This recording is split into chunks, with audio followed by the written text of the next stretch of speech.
How do you stay motivated as a safety professional when doing good means nothing actually happens? So can we ever be successful? Here are my tips how to stay motivated. Let's go. The problem in safety isn't deviation, it's complexity. Health and safety has gone mad.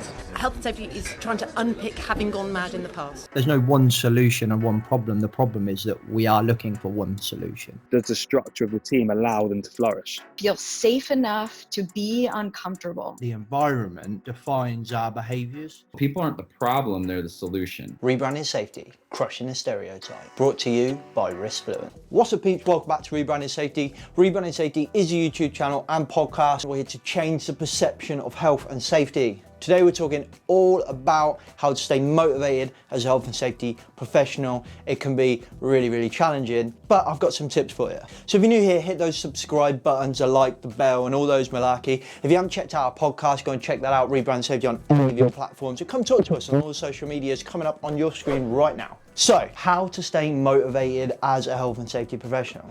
I remember on my first safety job, I went up to the European manager that had come down to see us and I said, hey, let's call him Bob. Hey Bob, how do you stay in this job for so long? Like, how do you stay motivated when doing your job right means nothing actually happens? So like, when are you ever gonna get a well done, a congratulations, a thank you from your boss, like every day?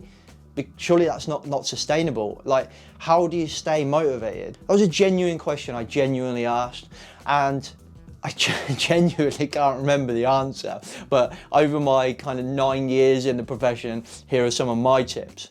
But first, let's just kind of talk about what it can actually feel like, and that this is a serious risk to you. I talk about a lot of things on the podcast. I talk about people's mental health. I talk about people's diversity, and a lot of things that maybe some people think are not safety related, your personal well-being, your personal health, etc., etc.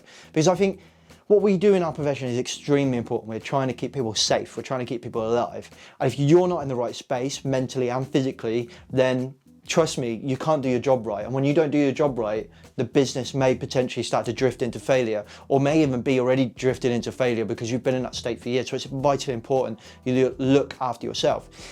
And this is something that can drive you to a point of feeling so stressed, sitting at the computer, and you cannot get motivated. You just got your head in your hands. You can't get motivated. You're leaving work with your head down.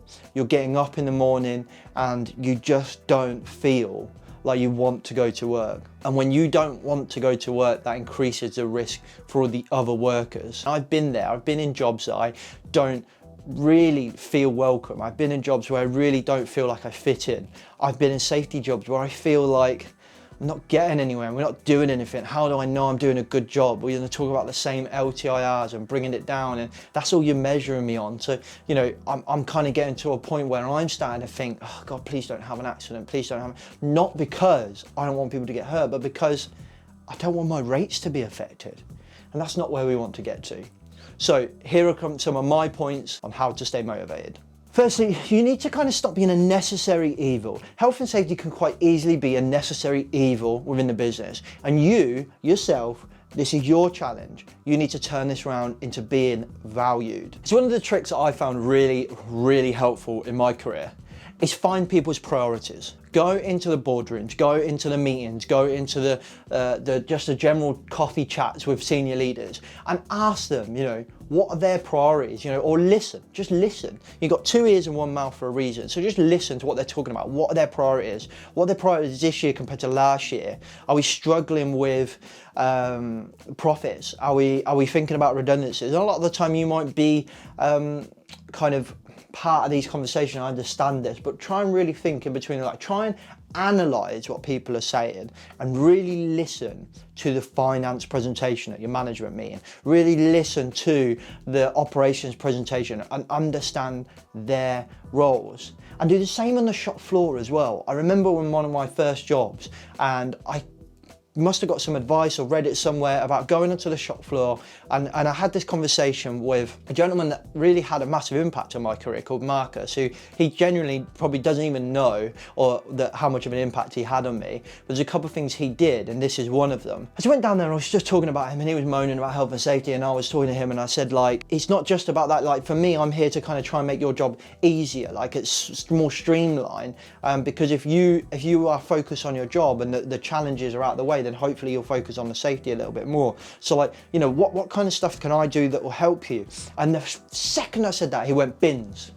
And I was like, bins? He went, yeah, bins, James. He said, these bins, and they were basically like these big kind of bins like this, probably about, I don't know, like 2 foot deep, maybe 3 foot deep, and maybe about 1 meter wide, and they had wheels on them, and they would literally just like not chuck them, but roll them between each machine. The machines were width-wise were not very wide, so they were quite close to each other. Length-wise, they were massive, but anyway, and they were just rolling them between each machine. And it was really helpful for them to be able to, you know, chuck a bit of crap here and there.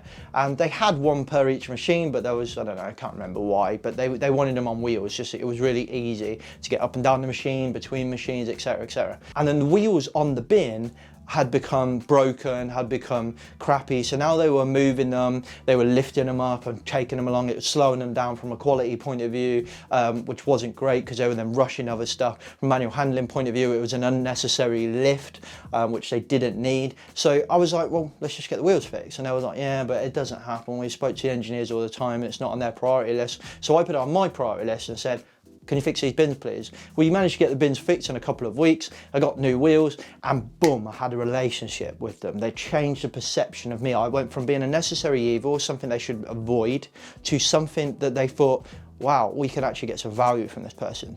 Another example, we were doing safety observations. Trying to do safety observations, I was trying to get involved and we weren't getting anywhere. So I went to my boss and I just said, can I try something with these safety observations? We're really struggling to get any kind of value. He was like, yeah, but they drive me insane, so do whatever.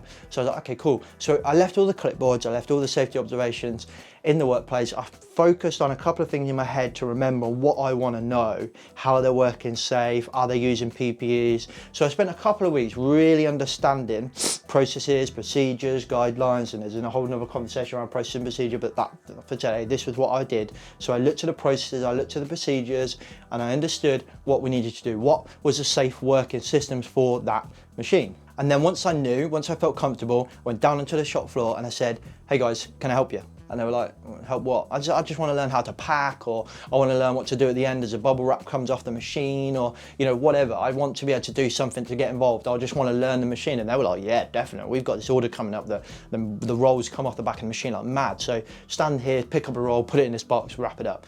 Thank you. I said, one catch. Whenever you go down to the end of the machine or do something else, I just want to be able to stop and follow you. Is that okay? I just want to watch. That's all I want. I just want to get an understanding of what you're doing. They were like, yeah, cool, whatever. So that's what I did. And we got to a point where people were asking us to come and do safety observations. Once it got out that that's what we were doing, people were asking us to do safety observations because it was valuable for them. I was a helping hand. So once they got these mad busy orders, they were like, James, fancy doing a safety observation? I was like, yes, mate, I'll come down, boom, off we go. I became valuable from a necessary evil. So try and have a think about that. Another tip would be leave your lane. Don't think, oh, I'm health and safety, I can only talk about health and safety. Don't go to talk to your managers and just talk about the incident rates or the quality rates or whatever you cover within your role. You know, just go to them and talk about their work. Like, this is kind of hand in hand with the last one, but try and just talk to them about the work. What are you doing? What's going on? Are you experiencing any challenges? And leave your lane a little bit, understand their problems and try and help them solve it. Because if you're only good at your job as a safety professional, you should be a damn good problem solver. So leave your lane, have conversations about work in general and trying to understand the business a bit more. Focus on your language. Your language as a safety professional needs to be dynamic. It needs to shift. You can still be you, and I think that's important to have your kind of identity and how you speak and stuff like that, but you need to shift your language. So you need to understand that when you're talking to one mini culture within the business, that's completely different to communicating with another mini culture. Or you might be in the boardroom and that's different to how we talk on the shop floor, and the engineering office might be completely different from the shop floor, and so on and so forth. And you need to work out how all these people communicate with each other, because it's vital. Because if you're going to give an example of how to, I don't know, how to manage risk. Let's say you're trying to teach someone how to do a risk assessment. You might give an example on the shop floor which is suited to what they know, machinery. So you might talk about how they balance the speed versus the quality of the product. That's a risk assessment. You go to engineering, you might talk about how you're balancing, you know, how long a machine part has been in the machine versus the cost of buying a new one. That's a risk assessment. Kind of making your examples applicable to their environment. It could be as simple as like when you go down to the shop floor, they're really relaxed and they don't want you to come in and be like, oh, hi gentlemen. They want you to come in and be like, right lads, what's going on? Anyone watch footy last night? I mean, I don't like football, but anyone watch rugby last night? You know, effing and blinding maybe a little bit. Things like that just make them a bit more relaxed about you. Building friendships, building relationships. The old bit of advice I got was, in your job as a health, safety, quality, environment professional, as I was back then, you don't want to be anyone's friend. I disagree. I think we should be everybody's friend. So shift your language, work out how people talk in one environment and shift how you're talking to suit that environment, to kind of build relationships. So let's address this point of good means nothing happens. Good means nothing happens, for me, means you're looking at the wrong thing, or you're only looking at one thing. Here's a quick clip from Eric Honagel talking about safety not just being the absence of negative, but also the presence of positives. That was really hard to say. So just listen to what Eric has to say. We need to understand why accidents happen. And this leads to a bit of a paradox, because we all say if we need to understand something better, we need to study it. Right? And we need to understand safety better, right? So we need to study safety.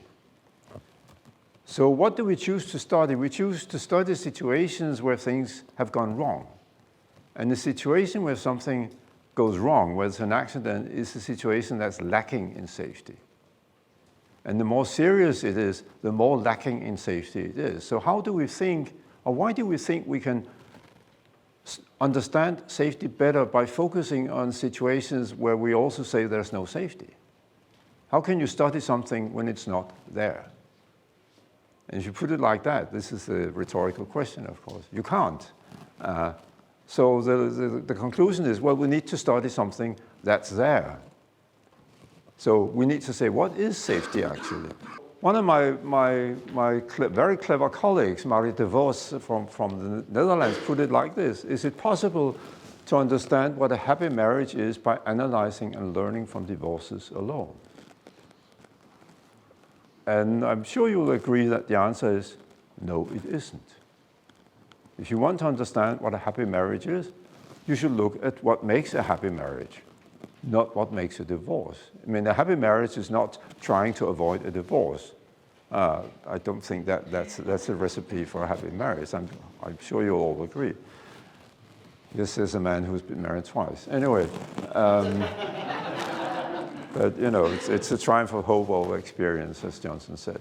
But you can just turn it around and say, well, replace marriage and divorce and say, is it possible to understand what safety is by analyzing and learning from accidents and incidents alone? And the answer is no, it isn't.